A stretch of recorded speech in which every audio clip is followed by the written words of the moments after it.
ใช่ไปขึ้นเฮือนก่อนเฮามัน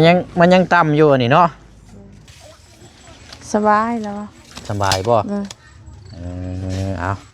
โอเคแล้วบัดนี้เนาะกะนี่แหละย่างตามกระดูกนี่ตัวข้างลุ่มนี่มันยังเริ่มพุยนิดนึงอยู่เราอีกประมาณจักเดือนนึงตามที่แพทย์บอกแล้วมันฉี่โอ้ได้รับข่าวดีแล้วประตูเจ้าบ้านนี่ ใจระหว่างข่าวดีกับข่าวให้สิเอาอันใดอะไรแม่เบิร์นอันก็กะต่อเบิร์นโอ้ยอยากได้ข่าวดี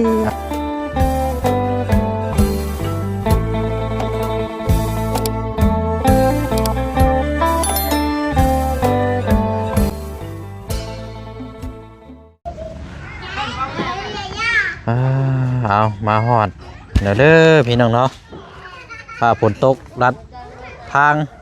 คอยมาคอยไปพี่น้องเนาะเอาก่อนเป็นนี่ใดเนาะโธ่หามาประตูลงมาเอาเดี๋ยวให้น้องเพิ่นค่ำก่อนตัวนี้นี่สามารถปรับขึ้นปรับลงได้ตัวดุมเนาะย่างมาบันนี่ใช่ไปขึ้นเฮือนก่อนเฮามันยังต่ำอยู่นี่เนาะนั่นต้องอานาเอาขึ้นอีกจังหน่อยเนาะนี่แหละพี่น้องเดี๋ยวอานา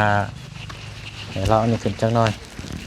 คันว่าย่างก็ย่างอยู่บริเวณแถวเฮือนนี่แหละเด้อหล่ะเด้อโดยบ่ต้องย่างไปไกลเนาะอันก็ตะยากละไม้อันก็ตะยากละไม้อันตะลูกพอย่างหันแล้วเนาะโดยไปย่างไว้ได้พอย่างได้อยู่ดอกเนาะ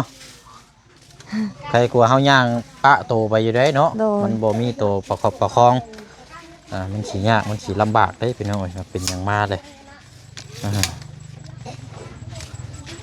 เอียนสบายแล้วสบายบ่เอาโอเคแล้วบัดนี้เนาะกะอันน่ะให้เราย่างแถวนี้แหละพี่น้อยตัวนี้รักษาเนาะโดยไปขึ้นไปนั่งพักผ่อนก้อนบัดนี้พุ่นละตอนแรงอากาศผ้าฝนหมดตกเราจังย่างเนาะแถวซ่านนี่แหละโดยเอาพี่น้องไปบัดนี้กันดีใจน้ำน้องเพื่อนเนาะโดยดีใจหลายถือว่าเขาก็ได้รับรู้ผลแล้วพี่น้อยอันน่ะใช้อันใบนั่นเล็บประตูใบเลยใบนั่นมาอีกอยู่ฮะเละใจไหมใบนั่นอยู่ใช้ใจคำดีแหละไม่ใช่เอาใบนั่นมาอีกอยู่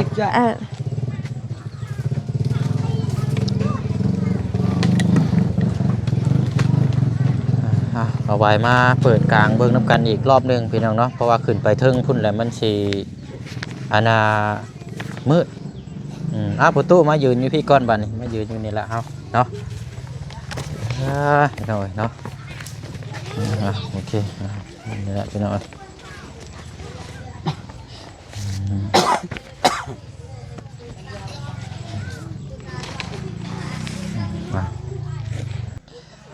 โอเคนั่นแหละพี่น้อง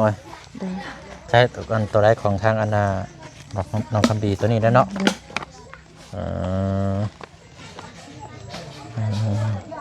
เอาเนาะเดี๋ยวช่างว่ากันสาพี่น้องเนาะโอ้ยเอาพี่น้องเนาะสวัสดีเอาเนาะกราบสบายดีและสวัสดีพ่อแม่พี่น้องนำกันเบิดสุขุสุคนนะพี่น้องเด้อเนาะเปิดภาพเปิดมุมกล้องมามื้อนี้โอ้ยได้ปริญญาตรีแล้วทางน้องคำดีถือว่าได้รอบที่2กันถือว่ากันเนาะรอบนี้ก็ถือว่าอันนี้แล้วพี่น้องทางแพทย์เฮาเนาะมื้อนี้เฮาได้ไปอันนี้เบิ่งน้ำกันอีกรอบนึงเนาะนี่แหละพี่น้องกระดูกนี่ตัวข้างลุ่มนี่มันยังเริ่มพุยนิดนึงอยู่ เราอีกประมาณจักเดือนหนึงตามที่แพทย์บอกแล้วมันสิคุบเขา โดย ตัวนี้ก็ถือว่าเข้ากรอบเข้าหนังแก็บดีอยู่เนาะตัวที่จับนี่ โดย ถือว่าโอเคอยู่นะพี่น้องเนาะแต่ว่าก็อย่าสละใจให้ระวังให้มีวินัย โดย สำหรับทางน้องคำดีเพราะว่ายังอยู่ในช่วงที่กะบุญถึงกับ100%โดย ให้ประคองคอยย่างหั่นแหล้วเนาะ โดย ยังไงไล่อยุเราให้เราย่างออกกำลังกายอยู่แถวนี้แหละแต่ว่าบ่ให้ยกของหนักให้ย่างพอฮู้ว่าเขาออกกำลังกายแล้วจะขึ้นไปนั่งประมาณนั้นเนาะ เลย แล้วก็มีทางแพทย์เพิ่นก็ให้ยามากินบำรุงกระดูก โดย แล้วก็บำรุงเลือดอหยังอะไรพี่น้องเนาะ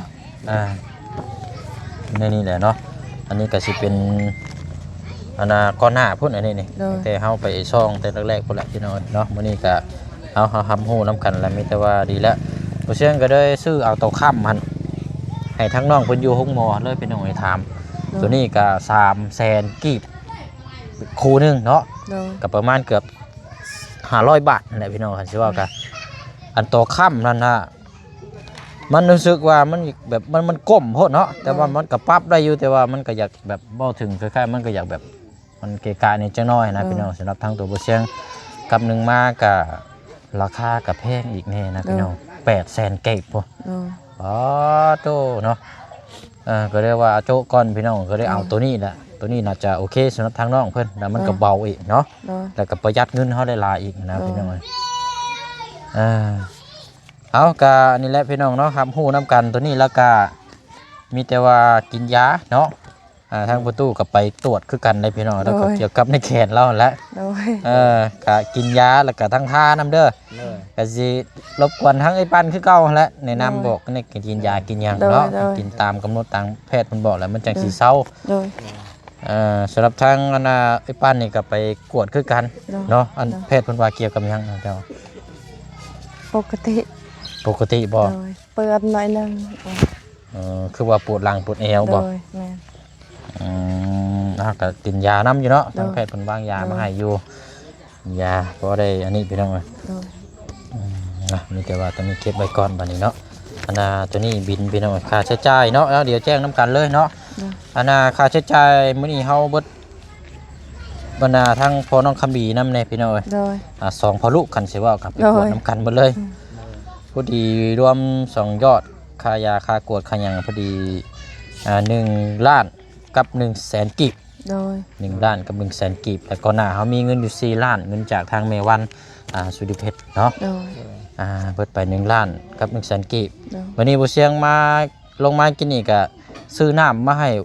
ไว้ให้ทั้งครอบครัวเราเนี่ยแหละทั้งน้องคำดีนี่แหละพี่น้องจำนวน10 แพ็ค โดย น้ำขวดกลางเนาะน้ำอนามัยนี่แหละพี่น้องหรือว่าน้ำสะอาดซะเนาะ โดย ก็เบิดไปแพ็คหนึ่งมัน45พี่น้องเบิดไปเกือบรวมๆทั้งตัวนี้น้ำเนาะก่อนเชื่อว่าก็เกือบเท่าไรพี่น้องบางคนพอบินก็บ่ได้เอาซ้ำกินนี่กับเฮาซื้อน้ำกินได้ โดย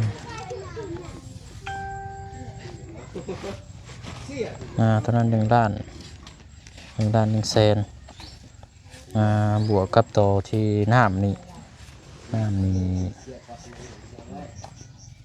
เป็นละ45คูณ10เดี๋ยวจังมาเอา450,000เนาะ100,000บวก450,000พอดีเบิดไปเนาะวันนี้ก็1,550,000กีบพี่น้องเนาะ โดย แต่ว่าน้ำในนั่นน่ะบ่เชียงซื้อเองพี่น้องเนาะวันนี้ก็เท่ากับเงินจำนวนก็ยังเดือ โดย เนาะยังเดือที่จาก4 ล้านกีบอะไรพี่น้องก็จะเก็บไว้เบิ่งบัดนี้พี่น้องเนาะ โดย เราเบิ่งตัวจริงน้ำกันอีกรอบหนึง เออ เด้อประตูเด้อ เออ สำหรับทางน้องคำดีเพราะว่าถ้าว่าน้องเพิ่นโอเคแล้วก็จังว่ากันได้บัดนี้นะเพราะว่าเฮาก็ยังมีเวียกงานที่ต้องเบิ่งน้ำกันอีกอยู่เนาะ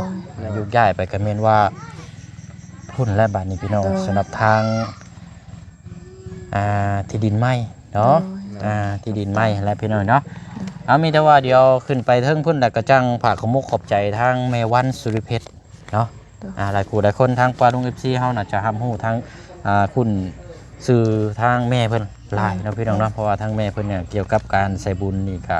บ่ได้แตกต่างกับทางทีมงานเฮาพี่น้องถือว่าเพิ่นซอยหลายพี่น้องตามที่ติดตามมานี่ก็จะประมาณเกือบ2 3 4 ปีแล้วเนาะพี่น้องเนาะคันสิว่าก็ตั้งแต่รุ่นอยู่บ้านพุ่นแหละพี่น้องแต่ว่าก็ส่วนหลายเพิ่นก็จะไปทางทีมงานเนาะในช่องของทางบ่จันพี่น้องเนาะแต่ว่าเฮาก็รับรู้นะพี่น้องแล้วก็เอาแบบถ่ายคลิปเลยสายพี่น้องเนาะเอาถ่ายคลิปเลยเป็นว่าเป็นคลิปเดียวเลยก็ได้เนาะ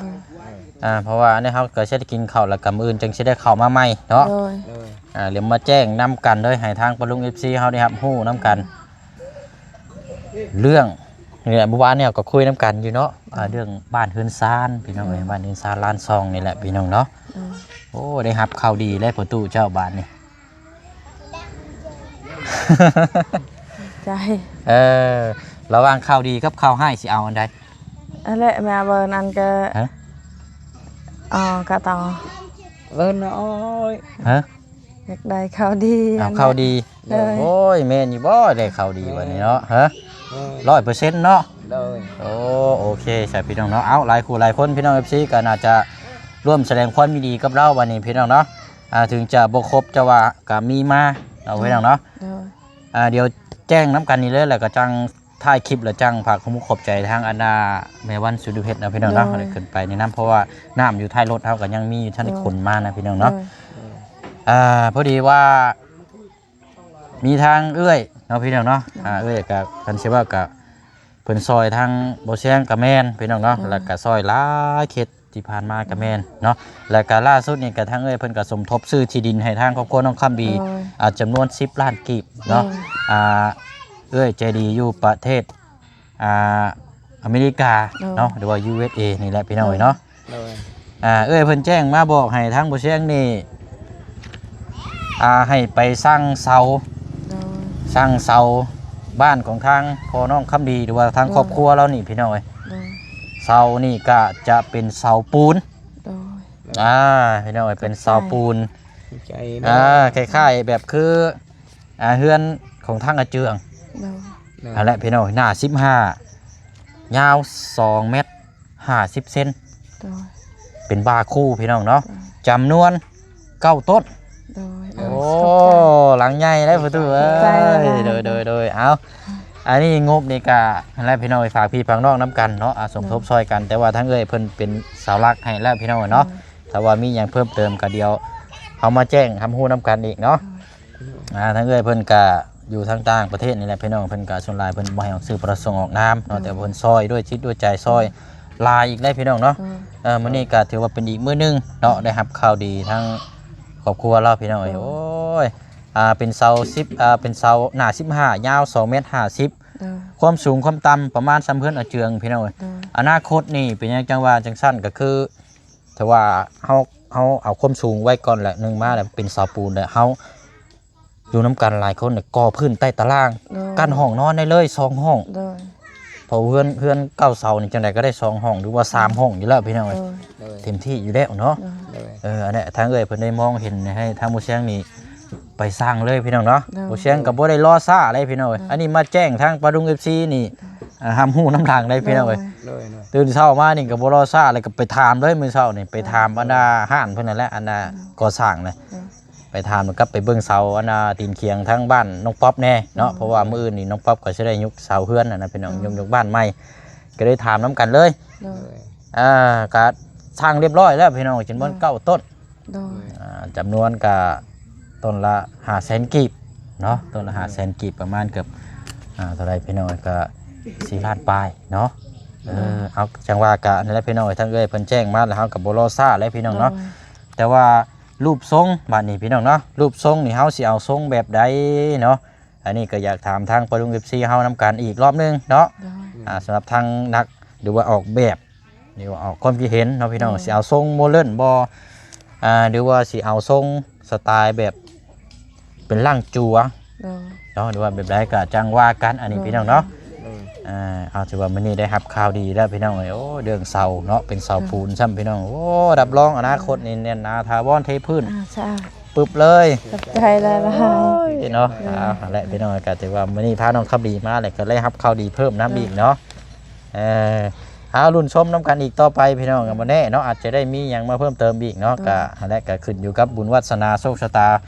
ฟ้าที่คิดให้ทางครอบครัวเรา โดย เปิดหูเปิดตาเนาะให้สวรรค์มึงเหมาะเบิ่งแย่งเราหั่นแหละพี่น้องเนาะคือบ่เสียงเว้าหั่นแหละอันจันสิเว้าก็จากคนครอบครัวที่เคยมีไผอยากเว้าอยากจานํเนาะคือปัจจุบันที่ผ่านมานี่คืออดีตนี่ทางไอ้ปั้นก็เว้าหลังไม้แหวเสียงนี่ โดย ทางครอบครัวแล้วนี่ก็หลายเรื่องหลายราวอยู่ได้พี่น้องแต่ว่าบ่เสียงบ่ได้ค่อยเว้าก็เลยอยากเว้าให้พี่น้องฟังแบบมาเด็กๆน้อยๆซะเนาะคือทางครอบครัวแล้วนี่ก็คือฮู้แหละถ้าว่าบ่มีอยู่มีกินนี่ว่าครอบครัวแบบบ่สมบูรณ์นี่บ่มีไผอยากมาดูแลเลยพี่น้องนอกจากคนที่แบบเมตตาคนดูแลอุปถัมภ์อยู่แล้วเพิ่นจังสิมาก็คือยกตัวอย่างก็คือไอ้ปั้นเนาะมีหยังเราก็ซอยคนบ้านใกล้เรือนเคียงกับบ่ติเพิ่นก็ดีแล้วแต่ว่าก็มันก็คือเฮาฮู้อยู่แก่ใจหั่นแหละเนาะกันสิเว้าก็ยามทุกข์นี่บ่มีไผอยากมาสนใจหรอกยามบ่มีอยู่มีกินเอามีแต่ว่ารอรุ่นฟ้าเปิดโอกาสให้เรานี่หลังจากที่คนที่เคยรู้ถูกคนที่เคยรู้ถูกอาจจะมาแสดงความไม่ดีกับเราหรือว่าอาจจะได้ดีกว่าแหละพี่น้องเนาะเอากันนั่นแหละพี่น้องติดตามรับชมเบิ่งนำกันเป็นกำลังใจให้เนาะแต่ว่าอย่างเดียวก็คือเฮาต้องประคับประคองแล้วก็เบิ่งครอบครัวหั่นแหละเนาะอันใดมันดีมันงามอันใดมันบ่ดีบ่งามเฮาก็บ่เฮ็ดเนาะเบิ่งแดงแต่ว่าส่วนหลายก็ให้คำแนะนำก็คือทางไอ้ปั้นได้พี่น้องมีหยังก็ให้ปั้นแนะนำบอกทางครอบครัวเราเพราะว่าส่วนหลายนี่การเฮ็ดเวียกเฮ็ดงานหรือว่าคำบอกคำจาหรือว่าหยังต่างๆนี่เขาจะบ่ค่อยฮู้ปานใดเนาะเพราะฉะนั้นก็เชื่อฟังทางผู้นี้เด้อทางผู้นี้ทางครอบครัวเฮาน่ะเนาะให้ยึดถือให้เป็นครูซะเนาะประมาณนั้นก็ได้ให้ยึดถือเป็นครูบาอาจารย์ก็ได้เพราะว่าคนที่เพิ่นสอนคนที่เพิ่นบอกเพิ่นก็อยากให้เฮาได้ดีเบิดหั่นเนาะคือผู้เชี่ยงเข้ามาสิก็บ่แม่นว่าสิมาแจ้งซื่อๆได้พี่น้องคือไปเขตใดก็แล้วแต่ละผู้เชี่ยงก็จะแนะนำบอกหลังไม้นำคือว่าอยากให้เป็นแนวดีๆแหละเนาะแต่ละครอบครัวอะไรที่มันบ่ดีบ่งามเนี่ยผู้เชี่ยงก็บ่แนะนำปานใดพี่น้องเนาะมีแต่แนะนำอย่างให้แนวดีๆหลังกล้องหลังไม้ถือว่าโอ้สุดๆอยู่เนาะพี่น้องเนาะทางใดอนายินดีความดีเนี่ยทางใดบทเรียนดีๆเนี่ยบอกสอนตลอดเราสิดีขึ้นและบัดนี้ดีใจน้ำเนาะ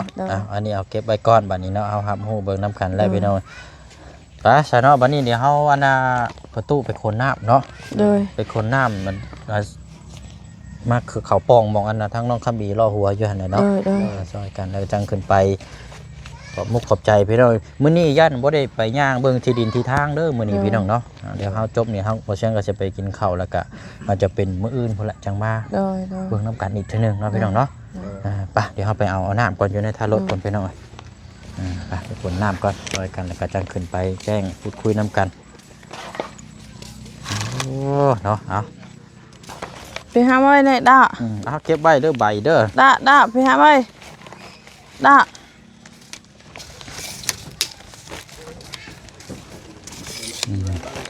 นี่แหละป้อนขึ้นมองทางนั้นนี่แหละเดี๋ยวประตูบ่ขึ้นก็จะนี่กับอันนี้น้ำบุเชียงดื่มไปพี่น้องซื้อหมากไม้มาฝากเราทำกินกัน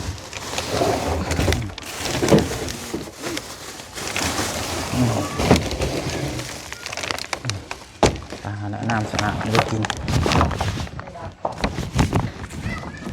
ประตูดึงลงมาเบอเลยรถฝนตกเลยเปียกเลยเอาเลี้ยงไว้แล้วล่ะเลี้ยงไว้โอเคเบิ่งแล้วล่ะเด้อยกระวังได้ถือเข่าได้เอาเลี้ยงไว้ห่างกลางกันก็ได้นี่ยืมมือนี่ก่อนหันได้มองตาหน้าหันก่อนบอกแม่เจ้าก่อนเอาอันนี้ละนี่เลี้ยงไว้นี่ก่อนนี่ก็ได้ให้แม่เจ้าเลี้ยงไว้เลี้ยงงามไอ้ปั้นบอกให้เราเลี้ยงไว้นี่ก่อนบอกเอาขับไปพุ่นก็ยากด่านไหนไว้ไปหาไว้เราบ่ได้ยินเราเลี้ยงไว้ด่านไหนมองทางอันตีนทั้งต้องคำดีฮะด่านวันคำดีด่านไหนด่านวันไหน ฮะน่ะ น่ะคือมีแต่ยิ้มแม่คำดี อืมแล้วเนาะ ยิ้มตลอดแล้วบัดนี้ พี่น้องไป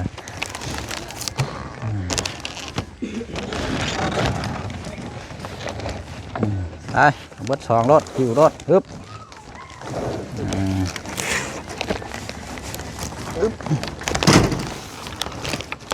โอเคปะเนาะขึ้นไปถึงพุ่นละเอาพี่น้อยขึ้นมาแล้วก็ขนน้ำขนน้ำเรียบร้อยแล้วก็พร้อมหน้าพร้อมตาน้ำกันเนาะโอ้เอาอันนี้ก็น้ำในเขาซื้อมาแล้วเขาอันนี้แหละพี่น้อยโอ้ยเมื่อยบ่ผู้ตุเมื่อยบ่มื้อนี้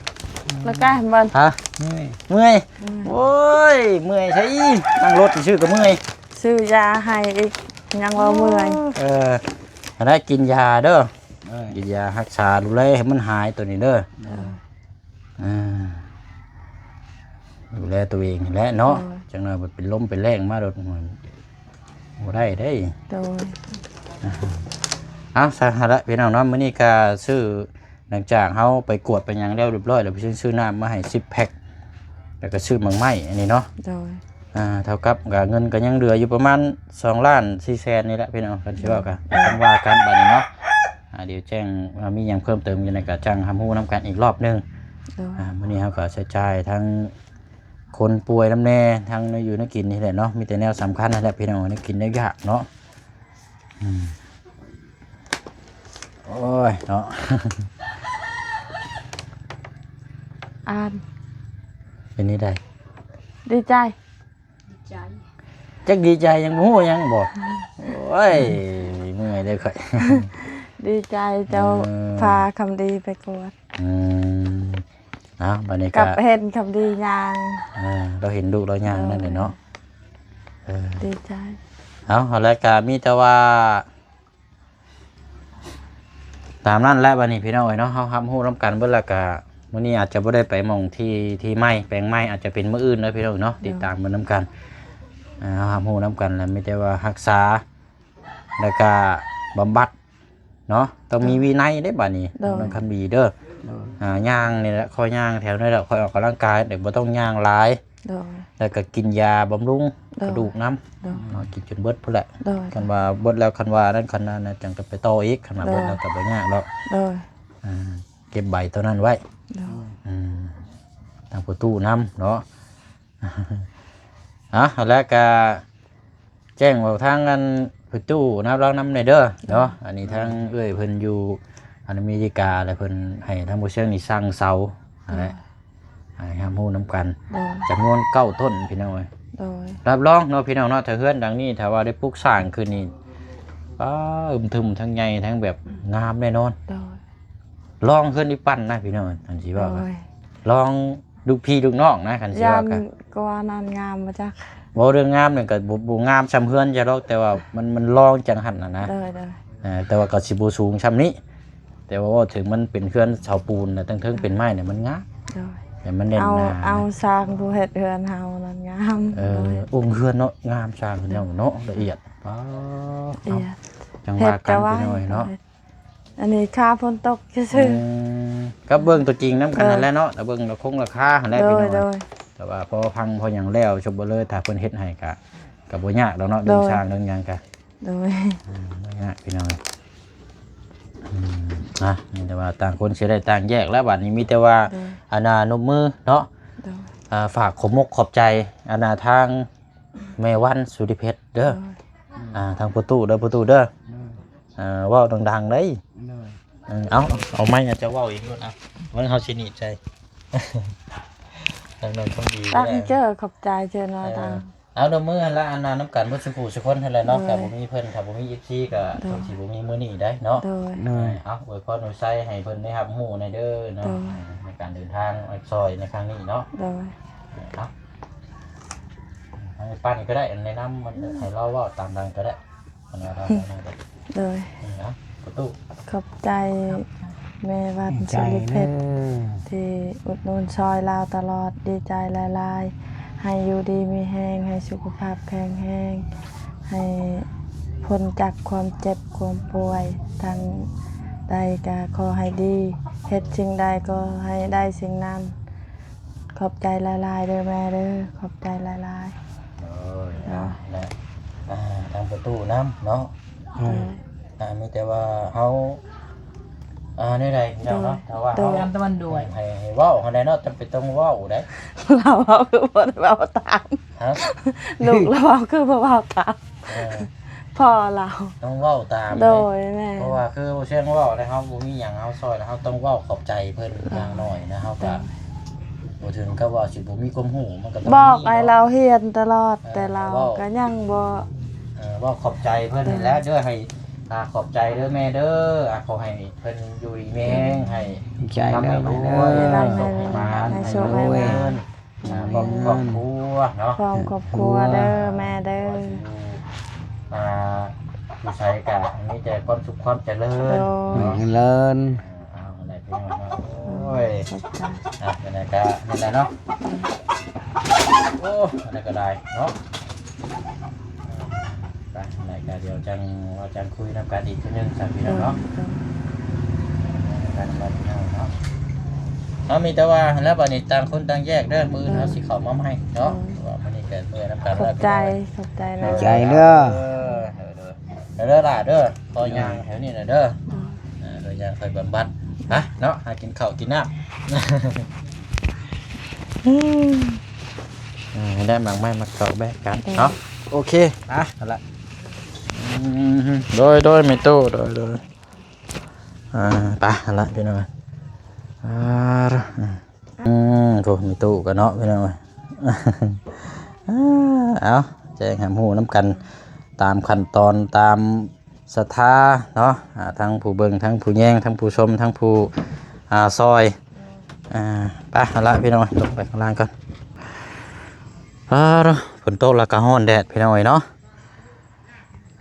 ไปบ้านนี้พี่น้องเนาะก็สิได้ขอจบคลิปล่ำลาอีกคือเก่าคือเดิมพี่น้องเนาะถือว่าแจ้งข่าวดีแล้วก็รับข่าวดีนะเนาะถือว่าคันที่ว่ากระชองชาติเลยแหละมื้อนี้พี่น้องเนาะพาน้องคำดีไปแล้วก็หลังจากพามาแล้วก็ได้รับข่าวดีแจ้งเพิ่มเติมนะเนาะพี่น้องเนาะเรื่องบ้านเฮือนซานทรงรูปแบบนึงก็จังคุยน้ำกันว่าสิเอาทรงใดแบบใดบัดนี้พี่น้องเนาะเพราะว่าทางเอื้อยเพิ่นแล้วก็ทางผู้สิซอยเนาะก็ซอยตามกำลังตามศรัทธาแหละพี่น้องเนาะคนละไม้คนละมือเพิ่นว่า